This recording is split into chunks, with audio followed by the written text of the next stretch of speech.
90 రోజుల్లో నిర్ణయం తీసుకోవాల్సిందేనంటూ కూడా గతంలో సుప్రీంకోర్టులో పిటిషన్ వేసే యోచనలో కూడా ఉన్నారు.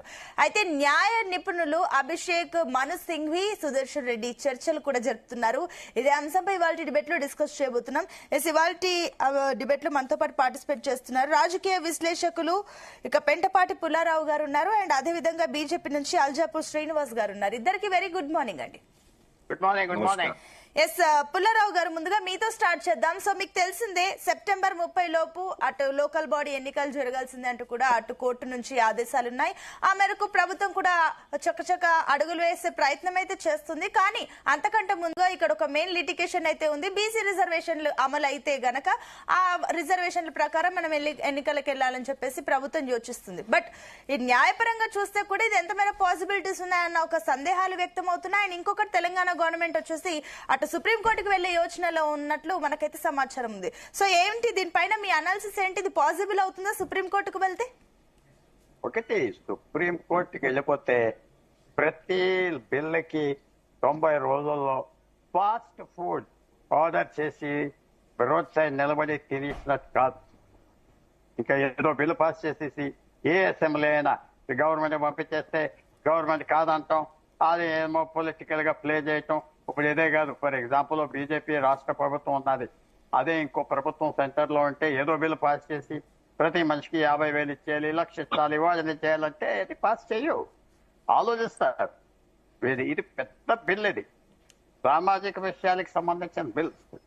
ఏ బిల్లు సుప్రీంకోర్టుకి గవర్నర్ బిల్లు వెళ్ళినాయి, అది యూనివర్సిటీ అపాయింట్మెంట్స్ ఇక్కడ తమిళనాడులో, కేరళలో, అలాగే ఆ ఎమ్మెల్సీలు చాలా ఇంపార్టెంట్ ఇష్యూ. మొత్తం ఎలక్షన్ మార్చేస్తుంది, సామాజికంగా పెద్ద చేంజెస్ తెచ్చేస్తాయి. సో ఇది కేర్ఫుల్ గా చేస్తారు. ఒకటి ఏంటంటే రాష్ట్ర ప్రభుత్వాలు ఇలా పంపించాం, మేము బిల్లు పాస్ చేసాం, వాళ్ళు చేయలేదు, మా తప్పు ఏం కాదు అని చెప్పుకోవటానికి ఉంటుంది. సో ఎంతవరకు తప్పకుండా సుప్రీంకోర్టుకి వెళ్తారు తెలంగాణ గవర్నమెంట్. అక్కడనే అనుకుంటున్న సుప్రీంకోర్టు అంత ఫాస్ట్ గా అంత స్పీడ్ గా అనికించున్నట్టుగా చేయరు.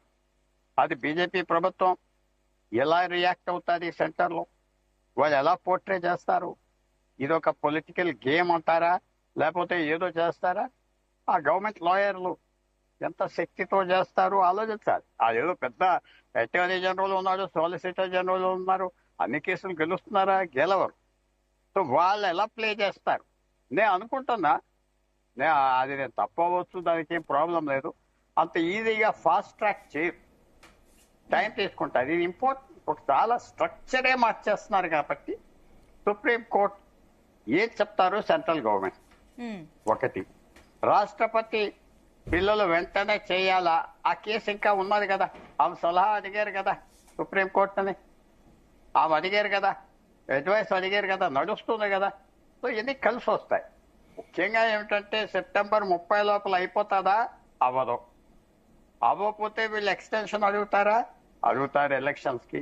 సో ఇదంతా లా నుంచి పాలిటిక్స్ కి వస్తుంది. సో ఎలా వస్తుందో చూడాలి. నేను ఊరికనే సుప్రీంకోర్టు రబ్బర్ స్టాంప్ చేస్తుంది అనుకోవట్లేదు. వాళ్ళు ఏ నిర్ణయం ఇస్తారో చూడాలి. పెద్ద దేశవ్యాప్తంగా ఇది చాలా పెద్ద చేంజ్ వచ్చేస్తాయి. 90 రోజుల్లో రాష్ట్రపతి చేయలేదు, బిల్ పాస్ అయిపోయినట్లు లెక్కే. అంటే అలాంటి బిల్లా ఇది? సెంట్రల్ గవర్నమెంట్ కూడా చేయున్నదా, పార్లమెంట్ కూడా దీంట్లో చేయున్నదా, పార్లమెంట్ కూడా పార్టిసిపేట్ చేయాలా, ఇవన్నీ ప్రశ్నలు ముందరకు వస్తాయి. పాత చట్టాలు, కొత్త విశేషాలు వస్తాయి. సో మనం చూడాలి. ఇది క్లియర్ కట్ గా ఎస్ ఆర్ నో ఆన్సర్ చెప్పలే. అంటే ఇప్పుడు పుల్లారావు గారు మీరు చాలా ఒక ఇంపార్టెంట్ పాయింట్ చెప్పారు. ఏంటంటే కూడా ఒకవేళ ఇప్పుడు సెప్టెంబర్ 30 లోపు జరుగుతుంది అంటే జరగదు, అది అందరికి తెలిసిన సత్యం. కానీ ఇది ఇంకా ఇప్పుడు మళ్ళీ ఒకవేళ ఎలక్షన్స్ కనుక ఎక్స్టెండ్ చేస్తే, ఆల్రెడీ తెలంగాణలో చాలా నష్టపోతున్నాం, లోకల్ బాడీ ఎలక్షన్స్ లేకపోవడం వల్ల ప్రజలు చాలా మేర నష్టపోతున్నారు, అభివృద్ధి కార్యక్రమాలు జరగట్లేదు అంటూ కూడా అటు ప్రజల నుంచి ఒక ఆగ్రహం కనిపిస్తుంది. అట్ ద సేమ్ టైం వీళ్ళు కూడా మేము ముందుకు వెళ్తాం, అదిగో వెళ్తాం, ఇదిగో వెళ్తాం అని చెప్తున్నారు. మీరు అన్నట్లుగా ఒకవేళ ఎలక్షన్స్ ని ఇంకా ఎక్స్టెన్షన్ కోరుకుంటే అది ఎలాంటి పరిణామాలు ఉండే ఛాన్సెస్ ఉంటాయి కాంగ్రెస్ ప్రభుత్వానికి? ఎక్స్టెన్షన్ కోరుకోవచ్చు. ఇది సుప్రీంకోర్టులో కేసు అడ్మిట్ అవి నడుస్తూ ఉంటే వాళ్ళు ఎక్స్టెన్షన్ ఇవ్వచ్చు. మనం ఇప్పుడు చూడబోయేది ఏంటంటే సుప్రీంకోర్టులో ఆల్రెడీ ఒక కేసు ఉన్నది. రాష్ట్రపతి సలహా అడిగారు సుప్రీంకోర్టు, ఆ 90 రోజుల్లో నేను కూడా సంతకం పెట్టాలా లేదా? దానికి ఇంకా సుప్రీంకోర్టు జవాబు ఇవ్వలేదు. సో దాని గురించి అయినా ఈ కేసు ఆగిపోతాయి. ఒకటి. రెండు, సుప్రీంకోర్టు సెప్టెంబర్ 30లోనే రాష్ట్రపతి కేసు మీద ఆర్డర్ చేస్తారా? అది చూడాలి. మూడవది ఏంటంటే సెంట్రల్ గవర్నమెంట్ పార్టిసిపేషన్. వాళ్ళకి ఇది కాన్కరెన్స్ సబ్జెక్టా, మా సబ్జెక్టా, మా ఇష్టం వచ్చినట్టు మేము చేయొచ్చా, అది ఎలాంటి చట్టాలు పాత డెసిషన్స్ తీసుకొస్తారో ముందరకు చూడాలి. కానీ ఏంటంటే ప్రతి విషయం కోర్టుకి వెళ్ళగానే ఏ పక్కన వెళ్తుంది మనం ఎవరు ప్రిడిక్ట్ చేయలేం. ఎందుకంటే సెటిల్డ్ లా అంటారు. పాత నిర్ణయాల మీద వెళ్ళేది కాదు ఇది. ఇది ఒక కొత్త నిర్ణయం తీసుకోవాలి. సో దాని మీద మనకి నేను అనుకుంటున్నా కొద్దిగా డిలే అవుతుంది అనుకుంటున్నా. ఇది తప్పకుండా డిలే అవుతుంది, ఎందుకంటే చాలా ఇంపార్టెంట్ మ్యాటర్. ఇది ప్రిన్సిపల్ ఏంటంటే ఏ బిల్ అయినా రాష్ట్ర అసెంబ్లీస్ పాస్ చేస్తే 90 రోజుల్లో చేయాలి. అది చేయకపోతే మళ్ళీ కోర్టుకి వెళ్ళొచ్చు.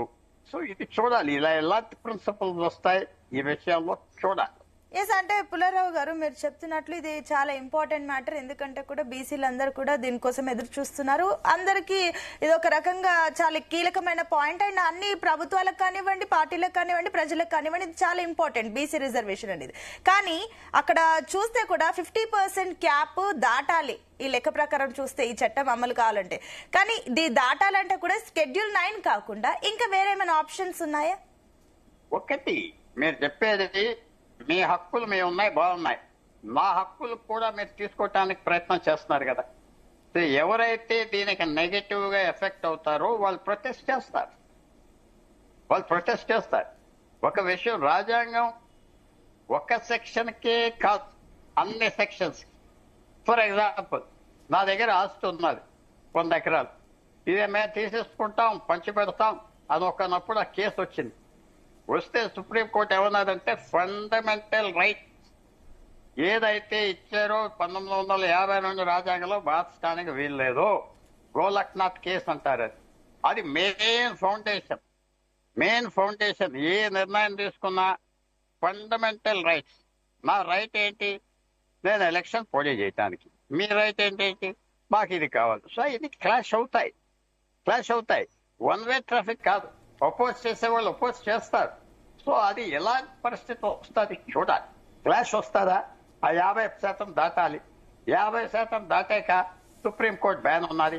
కానీ సెక్షన్ అది ఆ 9th షెడ్యూల్లో పెట్టేస్తే ఇంకా చట్టాలు సేఫా కాదు. మన సుప్రీంకోర్టు కూడా ఏం చెప్పింది? మీరు షెడ్యూల్ 9లో పెట్టండి, ఇంకో షెడ్యూల్లో పెట్టండి, ఫండమెంటల్ రైట్స్ మీద వస్తే మేము అన్ని ఎంత జ్యుడిషియబుల్ అవన్నీ మేము రివ్యూ చేయొచ్చు. సో చూడాలి ఇది ఎలాగెళ్తాది. సుప్రీంకోర్టు ఎన్నో విషయాలు ఉన్నాయి, కాంప్లికేటెడ్ విషయాలు ఉన్నాయి. అంత ఓపెన్ అండ్ షట్ కేసు కాదు. సో ఇది దీంట్లో సొసైటీ ఉన్నది, పాలిటిక్స్ ఉన్నాయి, ఎలక్షన్ ఉన్నాయి, అన్నీ ఉన్నాయి. కాబట్టి ఏ రకంగా సుప్రీంకోర్టు చూస్తుంది, ఏ రకంగా ఇది ట్యాకిల్ చేస్తుంది, చాలా విశేషమైన ఇది ఇంపార్టెంట్ ఇష్యూ. ఎస్, మీరు అన్నట్టు చాలా బాగానే ఉన్నాయి, మా హక్కులు పోతున్నాయి, దానికి ఏంటి? ఎస్, మీరు అన్నట్లు ఇది కాంప్లికేటెడ్ విషయం. ఇంకొక ఇంపార్టెంట్ క్వశ్చన్ మిమ్మల్ని అడగాలి. అంతకంటే ముందు పార్టీల అభిప్రాయం కూడా తీసుకుందాం. ఎస్, అదే విధంగా కాంగ్రెస్ నుంచి కాంగ్రెస్ స్పోక్స్ పర్సన్ నుమన్ గారు కూడా ఉన్నారు. అండ్ అదే విధంగా బీఆర్ఎస్ నుంచి